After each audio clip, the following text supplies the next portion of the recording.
nearly 14 months, a deadly conflict raged across the border that separates Israel and Lebanon.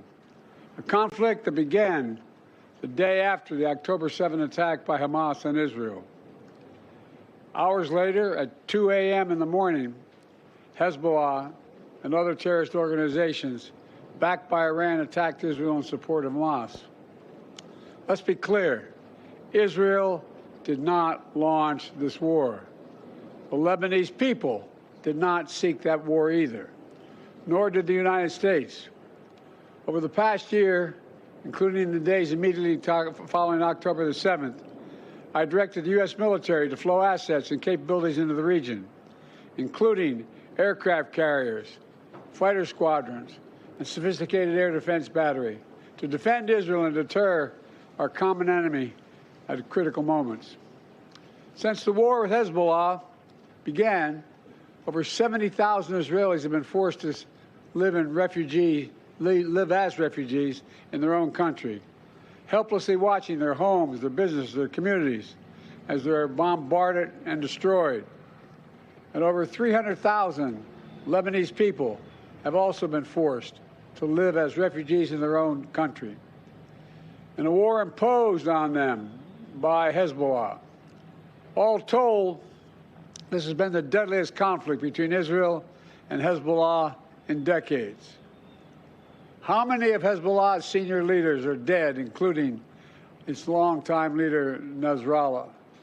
And Israel has destroyed Hezbollah's terrorist infrastructure in southern Lebanon as well, including miles of sophisticated tunnels, which were prepared for an October 7-style terrorist attack in northern Israel. But lasting security for the people of Israel and Lebanon cannot be achieved only on the battlefield. And that's why I directed my team to work with the governments of Israel and Lebanon to forge a ceasefire, to bring the conflict between Israel and Hezbollah to a close. Under the deal reached today, effective at 4 a.m. tomorrow local time, the fighting across the Lebanese-Israeli border will end. Will end. This is designed to be a permanent cessation of hostilities.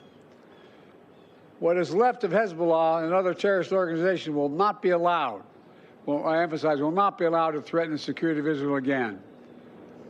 Over the next 60 days, the Lebanese army and state security forces will deploy and take control of their own territory once again. Hezbollah terrorist infrastructure in southern Lebanon will not be allowed to be rebuilt. And over the next 60 days, Israel will gradually withdraw its remaining forces. And civilians on both sides will soon be able to safely return to their communities and begin to rebuild their homes, their schools, their farms, their businesses, and their very lives. We're determined this conflict will not be just another cycle of violence. And so the United States, with the full support of France and our other allies, has pledged to work with Israel and Lebanon to ensure that this arrangement is fully implemented, the agreement totally implemented. There will be no U.S. troops deployed in southern Lebanon. This is consistent with my commitment to the American people to not put U.S. troops in combat in this conflict. Instead, we, along with France and others, will provide the necessary assistance to make sure this deal is implemented fully and effectively. Let me be clear. If Hezbollah or anyone else breaks the deal and poses a direct threat to Israel, then Israel retains the right to self-defense consistent with international law, just like any country when facing a terrorist group pledged to that country's destruction. At the same time, this deal supports Lebanon's sovereignty, and so it heralds a new start for Lebanon, a country that I've seen most of over the years, a country with rich history and culture. If fully implemented, this deal can put Lebanon on a path toward a future that's worthy of its significant past. And just as the Lebanese people deserve a future of security and prosperity, so do the people of Gaza. They too deserve an end to the fighting and displacement. The people of Gaza have been through hell. Their world's absolutely shattered. Far too many civilians in Gaza have suffered far too much. And Hamas has refused for months and months to negotiate a good faith ceasefire and a hostage deal. And so now Hamas has a choice to make. Their only way out is to release the hostages, including American citizens, which they hold. In the process, bring an end to the fighting, which would make possible a surge of humanitarian relief. Over the coming days, the United States will make another push with Turkey, Egypt, Qatar, Israel, and others to achieve a ceasefire in Gaza. With the hostages released and the end of the war without Hamas in power, that becomes possible. As for the broader Middle East region, today's announcement brings us closer to realizing the affirmative agenda that I've been pushing forward during my entire presidency. A vision for the future of the Middle East where it's at peace and prosperous and integrated across borders. A future where Palestinians have a state of their own, one that fulfills its people's legitimate aspirations, one that cannot threaten Israel or harbor terrorist groups with backing from Iran. A future where Israelis and Palestinians enjoy equal measures of security, prosperity, and yes, dignity.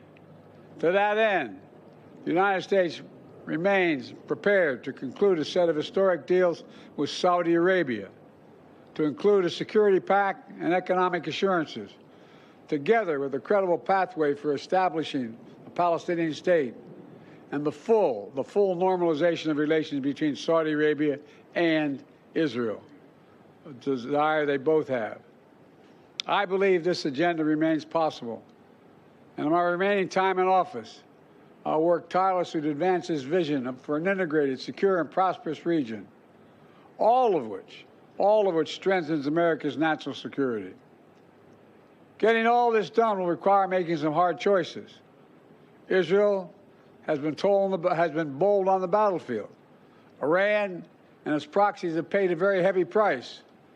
Now Israel must be bold in turning tactical gains against Iran and its proxies into a coherent strategy that secures Israel's long-term safety and advances a broader peace and prosperity in the region. Today's announcement is a critical step in advancing that vision. And so I applaud the crazy decision made by the leaders of Lebanon and Israel to end the violence. It reminds us that peace is possible. Say that again, peace is possible. As long as that is the case, I will not for a single moment stop working to achieve it. God bless you all. I'm sorry to keep you waiting so long. May God protect our troops. Thank you. Thanks for watching. Stay updated about breaking news and top stories on the NBC News app or follow us on social media.